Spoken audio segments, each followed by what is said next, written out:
நண்பர்களே, இது ஒரு சாதாரண வீடியோ தான். அப்புறம் வீடியோ பார்த்துட்டு ஒண்ணுமே இல்லைன்னு சொல்லி என்னை திட்டக்கூடாது. முன்னாடியே நான் சொல்லிடுறேன். பட் அந்த டீலிங் எனக்கு ரொம்ப பிடிச்சிருந்துச்சு. அப்புறம் கடந்த ஒரு வாரமாக சித்திரத்திருளா ஸ்டோரின்னு சொல்லி உங்களை சதைச்சிருந்தேன். இப்போ மறுபடியும் வாழ்க்கை ஸ்டோரின்னு சொல்லி உங்களை வருத்திருக்க போறேன். அப்புறம் வழக்கம் போல எல்லா நாளும் ஒரே மாதிரி தான். பழைய குருடி கதவை திரடி பால் பாக்கெட் வாங்குறோம், டீயை போடுறோம், குடிக்கிறோம். கொஞ்ச நேரம் வெட்டியா உட்காந்துக்கிட்டு அரசியல் நியூஸை பார்க்குறோம். இன்னைக்கு அது பதவி ஏற்பாரா ஏற்க மாட்டாரான்னு அந்த மீடியாவுக்கு நல்ல ஒரு கண்டென்ட் கிடைச்சிச்சு நண்பர்களே, வச்சு செஞ்சுக்கிருக்காங்க. அப்புறம் நேற்று நைட்டு எங்கள் ஊரில் நல்ல மழை பெஞ்சு கொஞ்சம் கொஞ்சமாக ஈரம் இருந்துச்சு. காலையில இருந்தே கொஞ்சம் மேகமூட்டமாகவும் வானிலை மந்தமாகவும் தான் இருந்துச்சு.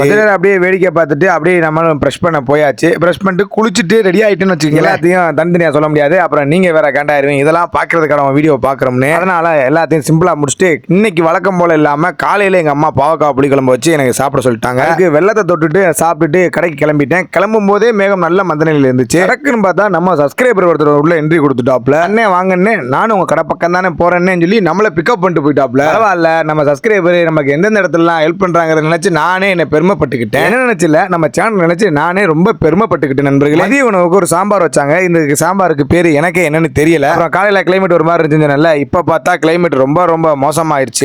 எங்கள் பரமக்குடி மேல நின்று என் பரமக்குடியை வேடிக்கை பார்த்துக்கிறதுக்கு எந்த இடத்துல மழை பெய்யலான்னு அந்த மழை பெய்யறதுக்குள்ள நம்ம கடைக்குள்ள என்ட்ரி ஆயிடலாம் சொல்லிட்டு வெடுக்குன்னு கடைக்கு கிளம்பிட்டேன். நடந்து எப்படியோ சீக்கிரமா கடைக்கு போயிட்டு நண்பர்களே. கடைக்கு போயிட்டு மேற்கொண்டு இருட்ட ஆரம்பிச்சிருச்சு. பரவாயில்ல, 2-3 நாள் அடிச்ச வெயிலுக்கு கிளைமேட் சரியான கூல் ஆயிருச்சு. இந்த திடீர் கூலிங் சூட்டை கிளப்பி விட்டுருமே நண்பர்களே. அதுக்கப்புறம் பிடிச்சிச்சு நண்பர்களே மழை, சரியான பேய் மழை. இதுக்கு இடையில வேற கரண்டை கட் பண்ணி டிஸ்கோ லைட் மாதிரி ஆஃப் பண்ணி போட்டுருக்காங்க. எனக்கு செம்ம காண்டாயிருச்சு. என்னடா இப்படி கரண்டை கட் பண்றீங்கன்னு லைவ் போலான்னு கூட பார்த்து நண்பர்களே நைட்டு. ஆனா முடியல, ஏன்னா கரண்ட் இல்ல, அதனால லைட் இல்ல. அதோட அன்னைக்கு நாள் ஃபுல்லா அந்த மலையிலேயே போயிருச்சு. கடைசியில லைவும் போடல நண்பர்களே. 9:30 போன கரண்ட் கடைசியில 11 மணிக்கு தான் வந்துச்சு. என்னால அதனால லைவும் போட முடியல. வேற என்ன பண்ண நண்பர்களே, இருட்டோட இருட்டா வீட்டுக்கு போயிட்டு ஃபிளாஷ் லைட் ஆன் பண்ணி சாப்பிட்டு முடிச்சுட்டு, அதுவும் என்ன சாப்பாடு தெரியுமா, அதே பாவக்காய் புளி குழம்பு தான் நண்பர்களே. வீடியோ இது ஒரு மொக்க வீடியோவா தான் இருந்திருக்கும், எனக்கு ஆல்ரெடி தெரியுது. இருந்தாலும் கோச்சுக்காதீங்க. அப்புறம் என்ன சொல்றது, வழக்கம் போலதான் இணைந்திருக்கல நண்பர்களே.